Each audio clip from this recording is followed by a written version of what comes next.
પોરબંદરમાં અનેક સ્થળો પર પાણી ભરાયા છે તો આ સાથે વરસાદી માહોલ જામ્યો છે। અનરાધાર વરસાદ ખાબકી રહ્યો છે। પોરબંદરમાં અનેક સ્થળો પર પાણી ભરાયા છે। નીચાણવાળા વિસ્તારોમાં પણ પાણી ભરાયા છે।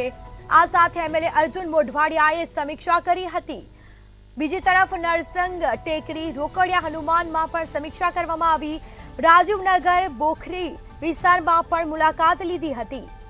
બોખીરા વિસ્તારમાં મુલાકાત લીધી। પાણીના નિકાલ માટે ટીમોને કામે લગાવવામાં આવી છે। સ્થિતિને સામાન્ય કરવા માટે પ્રયત્નો પણ હાથ ધરવામાં આવ્યા છે।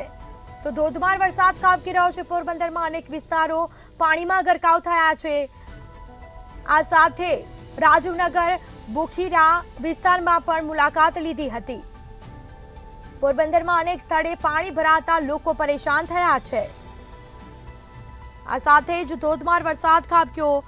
એમએલએ અર્જુન મોઢવાડિયાએ સમીક્ષા કરી।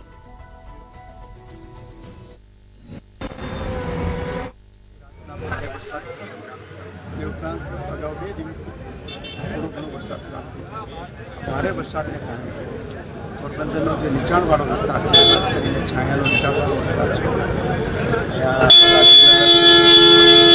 નીચાણવાળો વિસ્તાર છે, રોકડિયા હનુમાનને પાછળનો ભાગ છે, રાજકોડાની પાછળનો ભાગ છે અને બોખીરા વિસ્તાર છે। આ બધામાં શેરીઓમાં પાણી ભરાયા છે અને ત્યાંથી ઘરની અંદર પણ પાણી ઘણા વિસ્તારોમાં છે અને એને કારણે લોકોનું જીવન છે નીચાણવાળા વિસ્તારમાં લોકો અસ્તવ્યસ્ત થઈ ગયું છે। આજે સવારથી જ મધરાત પછીથી વહીવટીતંત્ર અને નગરપાલિકા એના માટે કામે લાગેલું છે અને જ્યાં પણ થોડું અડચણ છે પાણી નિકાલ માટે ત્યારે અડચણ દૂર કરવાની કોશિશ કરવાની છે।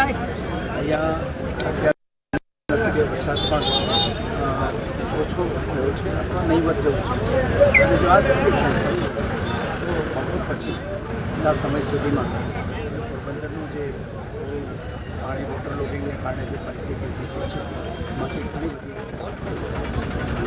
વીજળીના દર પણ ક્યાંક વધ્યો છે અને ક્યાંક પ્રિકોશનને કારણે સાવચેતીના પગલાં રૂપે અહીંયા વીજ સપ્લાય બંધ કરવાની એની ટીમો પણ કામે લાગી છે અને ટૂંક સમયમાં એ પણ જ્યાં સર્જાયા છે એ ગ્રામ્ય વિસ્તારની અંદર ભારે વરસાદ થયો છે પણ ગ્રામ્ય વિસ્તારમાં મોટે પાયે કંઈ નુકસાનના સમાચાર નથી અને આખરે વરસાદની જરૂર છે ગ્રામ્ય વિસ્તારમાં કોઈ ચિંતાનું કારણ નથી।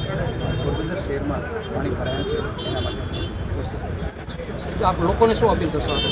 લોકો સહકાર આપી રહ્યા છે અને બધા જ પોતે પોતાની રીતે પણ તંત્રને સહયોગ આપી રહ્યા છે અને જાતે પણ જ્યાંથી જરૂર લાગે ત્યાં પાણીનો નિકાલ કરવાની અંદર સહયોગ આપી રહ્યા છે। પોરબંદરની જનતાને ધૈર્ય રાખવા વિનંતી કરું છું અને સહયોગ આપી રહ્યા છે।